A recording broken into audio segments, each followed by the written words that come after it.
Hello, dear fans, friends, and subscribers. Welcome to the late edition on Saturday of Cricket Happenings with your host Ram. And I can only tell you, I have to start off with this news that what a match. I mean, what a dramatic turnaround. You would be, anyone who is following me on my Cricket Happenings would have heard my comments the other day. Cricket is a game of gross uncertainties.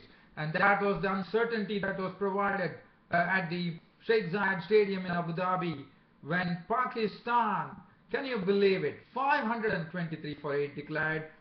Today I told you that probably Stuart Broad and Adil Rashid will go for the runs, but well, they could only muster 29 runs in the first over, but that didn't really matter because it was Alistair Cook, the England captain, applying the declaration at 598 for 9 when I think it was Adil Rashid who was out, but Broad was there and Anderson was there. And look at what happened.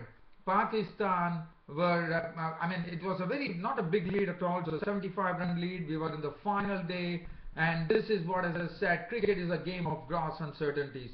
And Pakistan, can you believe it? The other day, 523 for 8 declared. And Pakistan's second innings say a very, very sorry tale. They were all out for 173. And this was something which was really triggered by Adil Rashid, who became the first. As you know, in England, leg spinners have been a very rare breed if you look at the history.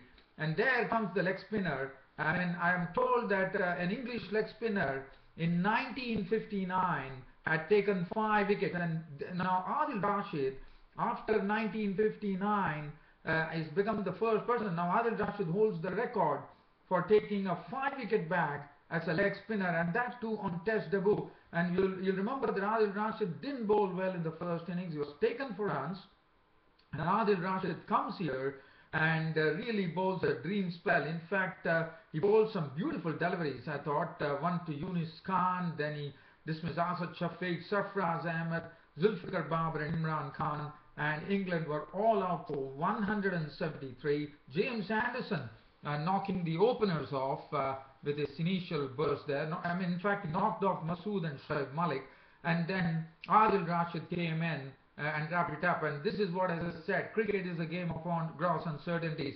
As I said, there would have been a lot of footmarks for the spinners, and that's what probably Adil Rashid exploited. But not taking any credit away for the brilliant bowling that Adil Rashid did. We saw some very good leg break bowling from Adil Rashid. And I'm sure this match will be remembered for quite a long time in Abu Dhabi.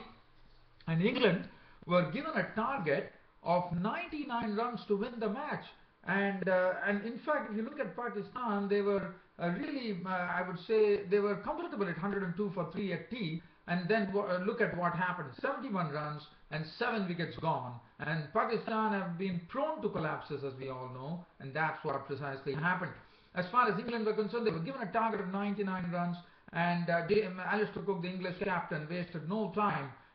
He decided that he won't be opening, which was really given, I would say. And then he asked, I mean, they had a batting order where Moeen Ali and Josh Butler opened the innings. Didn't really take off, but we saw Jonathan Bairstow was promoted, club won 6 on 1 boundary, but only Joe Root also played well, but unfortunately, very sadly, I would say Pakistan just escaped something here, because otherwise probably England could have gone into victory. But if you see the margin of victory, it was only by 25 runs that this match was drawn. In fact, another 25 runs and England would have taken the lead in this series. 25 runs, just 25 runs separated England and Pakistan, and England would have been the victors. And truly, one has to credit England for, I mean, you know, really, I would say, bringing Pakistan to the abyss, one could say.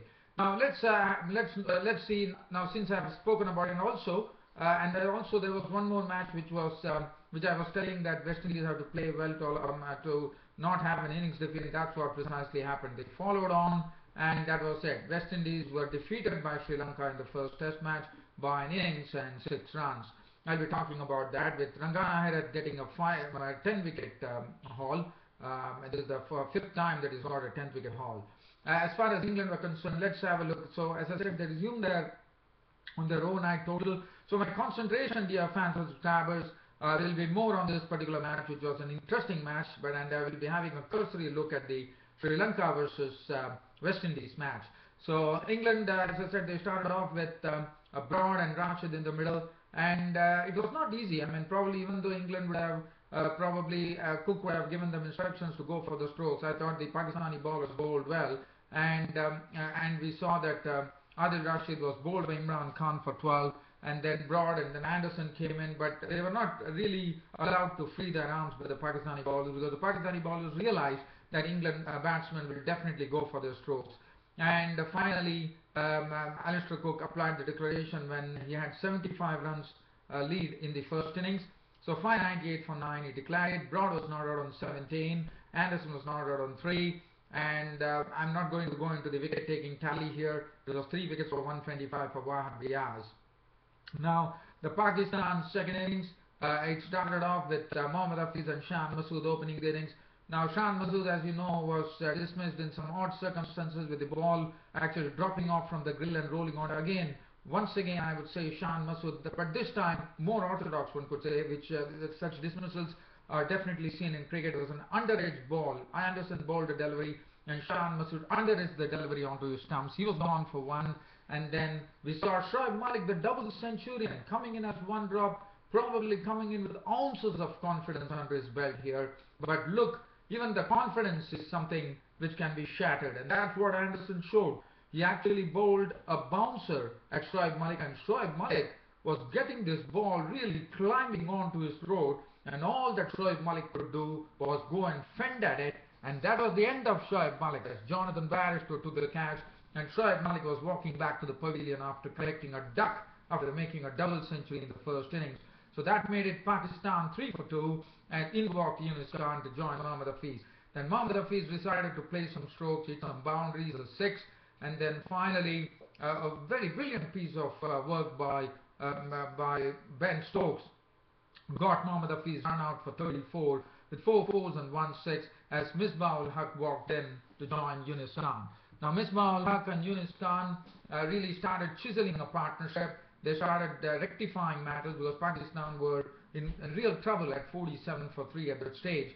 But Yunus Khan and Misbah ul Haq started chiseling a partnership, which they did it pretty well, I thought, because they put in some valuable runs. They put in some 60-odd runs for the. In fact, they had actually taken Pakistan to safety at tea time, because one more wicket, and I think Pakistan would have been in deeper trouble. But as you know, Yunus Khan and Misbah ul Haq are the war horses for Pakistan, and they really did a good job of reviving the Pakistan innings, and also taking them to safety at 102 for 3. At 102 for 3, one would have not expected that Pakistan would be actually bowled out for 173, but that's what precisely happened. It all started off when Yunus Khan was bowled after tea time. Things really started happening for England, as Pakistan batsmen. It was the first to go. It all was triggered off by Misbah ul Haq, normally a very cool customer, but one probably didn't know what was the reason that Misbah ul Haq actually came down the wicket to Moeen Ali to crack him, and in the process missed the ball, and the ball went on to hit the stumps, and Misbah ul Haq was walking after making 51 with 6 fours, so which made the score.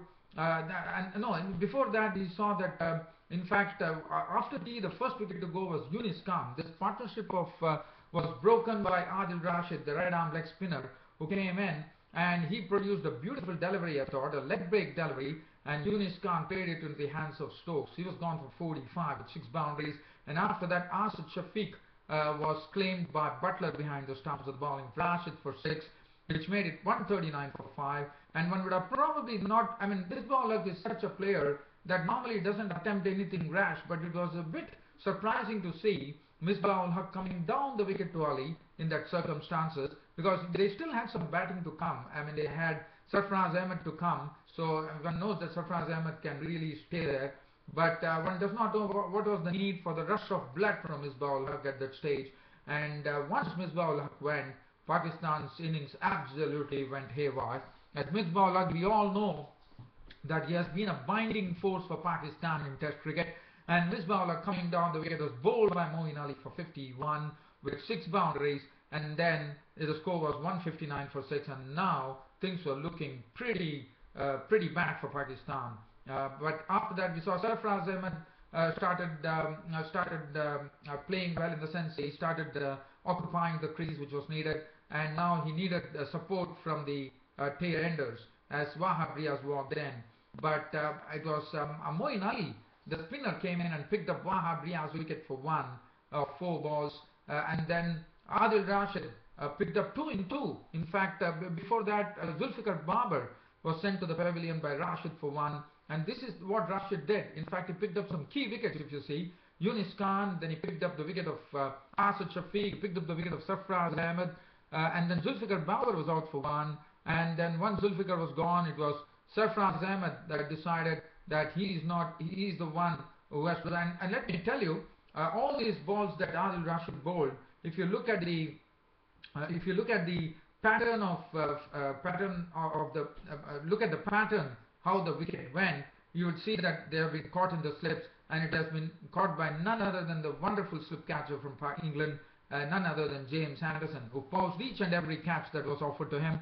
Sarfraz Ahmed was gone, caught Anderson, bowled Rashid for 27. So that really said that Adil Rashid was really turning the ball. He was tweaking his leg breaks, and that's what precisely was bringing the end of this Pakistani batsman. In the end, it was Adil Rashid who bowled out the Pakistanis for 173, and Babar was out for 1, and of the very next delivery, Imran Khan was walking back for a blob. Rahat Ali was not out on not, and Pakistan's innings were wound up for 173, and that essentially meant that England needed 99 runs to win the match. Now, James Anderson, 10 overs, 3 maiden slew for 30, bowled superbly. He was the one who started giving the breakthrough. Broad was wicketless, but nevertheless he bowled well. 8 overs, 5 maidens, none for 8. Mark Wood, 7 overs, 2 maidens, none for 29. But Adil Rashid, as I said, has become the first leg spinner to take a 5-wicket haul since 1959. 1959, there was an England leg spinner. I just don't recollect his name right now. Sorry, dear fans and subscribers. But Adil Rashid now has gone into history as far as England is concerned. And as we all know that for England, leg spinners have always been a rare breed. And here comes this bloke, Adil Rashid, actually making his debut, making his test debut for England, bowling 18.5, going wicketless in the first innings. And look at what damage he did to the Pakistani batsmen. 18.5 overs, 3 maidens, 64 runs, and 5 very good wickets. Ben Stokes, 7 overs, 4 maidens, none for 9. Moeen Ali, 7 overs, no maiden, 2 for 28. And England were set a target of 99 runs. As expected, time was a real constraint, and but they still had enough time, according to me. But Alistair Cook decided not to take chances. He decided to send Moeen Ali and Josh Buttler to open the innings. But really, it didn't really matter. In fact, Misbah-ul Haq had a clever plan. In fact, instead of bringing his pace bowlers, he decided that he's going to attack with spin, and that really worked. As the first to go was Josh Buttler, after making 4 of 5 balls with 1-4, was LBW bowled by Shoaib Malik for 4, and then we saw Moeen Ali, after making 11 of 12 balls with 1-4, was a victim of the bowling of Zulfikar Babar.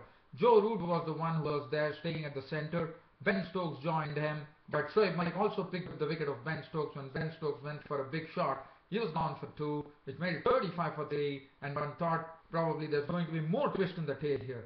But Jonathan Barstow came in and clubbed a boundary and a 6 to make a quick fire 15. But then Zulfikar Babar had him stumped by Sarfraz Ahmed. And then we saw Joe Root was there in the middle, and Ian Bell came out. And we know that Joe Root and Ian Bell are ones who can really have the ability to take they are the ones who could actually put the shutters down. But as you know, they had only another 25 runs to make, 26 runs to be, 25 runs to make, and that was the time the umpires decided, Bruce Oxenford and the other umpire decided that it wouldn't be fit to play. Bruce Oxenford for Australia and Paul Rafel of Australia decided that the pitch won't be, because of the bad light, it was decided that play would be called off, and what a shame here, as England had to settle down for 74 for 4, and this wonderful match which had a great twist on the final day, with Pakistan all out for 173, which no one expected. As I said, cricket is a game of God's uncertainties. One has to expect all this. And Joe Root was not out on 33 of 29 balls with 1-4. Bell was not out on 5, and that match ended. So the first Test match between this three-match series, what a beginning to the Test match series, and it was locked at 0-0 now, with the match being drawn. Zulfikar Babar 5 overs, 2 for 27, Shoaib Malik 2 for 25, and Wahab Riaz bowled 2 overs where he was clubbed for 20 runs. Especially it was one 17-run over when Jonathan Bairstow really went really hammer and tongs at him, by clubbing him for 17 runs. So well, dear fans, but what a match. I mean, as I said, Adil Rashid, Alistair Cook for his monumental knock was named man of the match. Also one has to feel for Shoaib Malik, who also did a good job. But Adil Rashid, let me tell you, Sri Lanka, England have definitely unearthed a real leg spinner of promise now by Adil Rashid. He's also a good bat, he's also a good fielder. So one sees a great potential in this lad, and I think he's destined for greater things. And as I said, for England, I would be hoping that this leg spinner really carries on, because for England, we have seen that leg spinners are a very, very rare breed. And I'm very happy to see that England have unearthed a leg spinner of real promise in Adil Rashid. The way he bowled today was a real treat to watch. Well, dear fans, subscribers, now before I end up this cricket happening show, let me just have a sneak peek at the West Indies, at the Sri Lankan win in this first Test match. We call this the Sobers Tisara Trophy. This was the first Test match, and Sri Lanka started off on the right note by taking a 1-0 lead in the Test series. As you know, West Indies were all out for 251 in the first innings yesterday, and they were forced to follow on. And in their follow-on today, they were all out for 227, and it was always going to be difficult, as I said, with Rangana Herath proving very, very dangerous with his bowling. And today it was Darren Bravo was out for 31 with 2 fours and 2 sixes. Devendra Bishu, in fact, they lost the night watchman Bishu pretty early today in the morning for just 10 runs. Samuels unfortunately couldn't contribute, didn't even trouble the scorers of the very first delivery. One also saw that the West Indies batsmen were having a sort of doubts in their minds when they're facing Rangana Herath, whether to go forward or whether to go backward. And in the process, sometimes they were going half cock, and that was just a procession for West Indies. But definitely, I would like to have a word for Jermaine Blackwood, who did a very, very good job. We all know that he's a man of great promise. He has already shown that in the series against South Africa, and today once again Jermaine Blackwood showed what a tremendous potential this lad, this young bloke has, as he was the one who stood amongst the ruins there for West Indies by carving 92 with 10 fours and 3 sixes. Ramadhin could make only 11 with 2 fours, and Milind Srivardhana got his second wicket in Test cricket. Jason Holder was run out. Jason Holder was run out for 18. Matthews really firing in a beautiful throw to run out his opposite number, Jason Holder, for 18 with 1 6. And then Kemar Rausch was out for 5, and Taylor, and then it was a pretty plain stuff there with Rangana Herath going through them, and that was all over. And it enabled Sri Lanka to have a win. In fact, what a start to the Test series here. Sri Lanka winning by an innings and 6 runs. And let me tell you, we all know this is the post Kumar Sangakkara and Mahela Jayawardene era. And what a victory for Sri Lanka. Congratulations to them. West Indies was all out for 227. If you look at the bowling, Rangana Herath now has joined some famed names like the former Pakistani leg spinner Abdul Qadir, the Indian leg spinner, the Indian off spinner Harbhajan Singh, as to take a lot of 10-wicket hauls. Rangana had 22 overs, 5 minutes, 79 runs on 4 wickets, getting a 10-wicket haul in Test matches, and also he was named player of the match.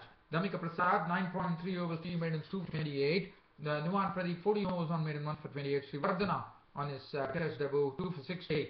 Well, I'm not going to go into much, but as I said, what one could see as far as this West Indies batting was concerned, there were doubts sowed in the minds of the West Indies batsmen by this wonderful spinner Rangana Herath, and they definitely didn't know. In fact, if you look at Marlon Samuel's dismissal, instead of going forward, he went on to the back foot, and in fact, he went on to review the appeal, but he was absolutely plumb in front of the very first delivery that he faced. and after that, as I said, other than Jermaine Blackwood, nobody could offer any answer. And Jermaine Blackwood, I would say, is a man of real promise, because when you're playing a spinner like Rangana Herath in such a manner, it really says a lot about this bloke. And I've seen that he also has some very good strokes in his repertoire. He also plays the pace ballers very well. So I thought today he has really proved that now Jermaine Blackwood, this wonderfully talented West Indian batsman, is here to stay in West Indies cricket, and that really says says some very good things about West Indies cricket. But I definitely have a feel for West Indies, but full credit to Sri Lanka for winning the first Test match by an innings and 6 runs and taking a 1-0 lead in this 3-match series. Now, as far as in this 2-match series, sorry, so that is a 2-match series. So what a match! I mean, what a day we had here as far as international cricket is concerned. So tomorrow, keep your eyes glued on this. These 2 matches have ended, but tomorrow the focus shifts on to the third one-day international between India and South Africa. It's a day-nighter which is going to be played at Rajkot, and Rajkot has not seen a lot of matches for quite a long time. So the third one-day international, and this is the third one-day international, is also very crucial for both the teams. And right now, tomorrow in Rajkot, India and South Africa will be locking horns against each other with the series level 1-1. And what more entertainment one can expect from the third one day? And I'm told the Rajkot pitch is also going to be full of runs, and I'm sure we are going to have some great fare in the offing when tomorrow India and South Africa clash in the third one-day international in this 5-match series. Well, dear fans and subscribers, with this, I'm about to end my cricket happening show, this late cricket happening show, I would say, on a Saturday. Hope you all loved it and enjoyed it, and I'm looking forward to your company tomorrow when I come back on this cricket show on Sunday to share the cricket happenings with you all. Till such time, it's good night.